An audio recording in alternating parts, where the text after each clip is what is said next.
Hello everyone, welcome back to Anthro. Today we are exploring the concept of evolutionism. It is the earliest and most influential theoretical framework in social cultural anthropology. This perspective was popular in 19th century. The theory attempted to understand the diversity of human society by placing them on a linear scale of progress. Now I am request you to make a note of this keyword so that it will help you to understand this concept better.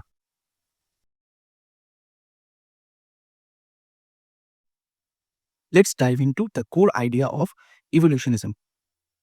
First, we will know that what is evolutionism. Evolutionism said that all human society follow a single path of development, moving through a series of distinct stages. It is like a ladder where human society developed from savagery to civilization. This theory aimed to explain why culture are different from one and another. The evolutionists believed that study contemporary primitive society could gain insight into the earliest stage of their own Western European past.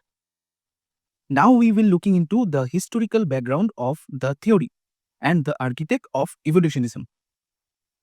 Evolutionism developed in the 19th century when European armchair anthropologists are collecting data through colonization and discovering the primitive culture. They borrowed this concept and applied it to human culture, assuming that all society moved through the same stage of development. Edward Burnett Tylor and Louis Henry Morgan are two well-known figures who shaped the evolutionary anthropology. Tylor focused on the development of culture itself, particularly the evolution of religious belief and practices. On the other hand, Morgan meticulously studied kingship structure and material culture, arguing that social organization evolved in a predictable sequence.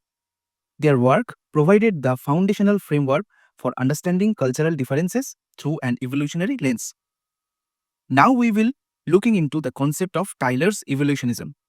Tylor applied an evolutionary framework to study the religion. He argued that religious belief evolved from simple animistic view to complex polytheistic and monotheistic system, which found in civilized society. He viewed animism as the earliest and most basic form of religious thought.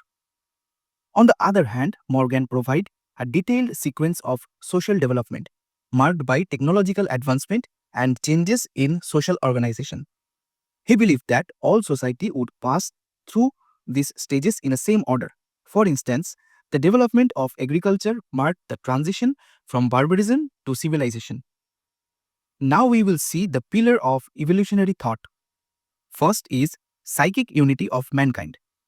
The idea of psychic unity of mankind suggests that all people are passing through the same level of development. And the next is uniformitarianism, which said that cultural processes operate in the same way across the time and space. What happened in the past can be understood by observing contemporary societies.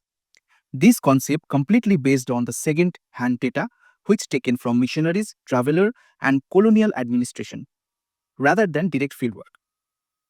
Despite its initial influence, evolutionism faced significant criticism for its lack of empirical evidence and its inherent ethnocentrism and its failure to appreciate the diversity and specific histories of different culture, which led to its decline as a dominant theoretical perspective.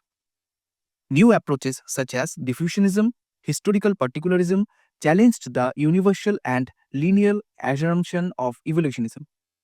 While linear evolutionism is no longer accepted in its original form, but it played a crucial role in shaping the early development of anthropology.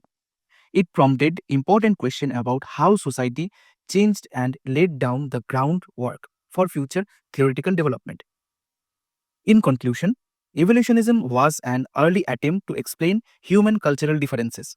While it has limitation, but it opened the door to deeper questions about culture, history, and human development. Today, anthropology recognizes that culture don't evolve in one direction. They adapt and grow many different ways. That's all about evolutionism. Now I am happy to take question and suggestion from you in the comment below. I have two questions for you. First is, do people still think that some culture are better than others today? And the second question is, why it is important to study even old and wrong ideas. I will be looking for your comment. Thank you.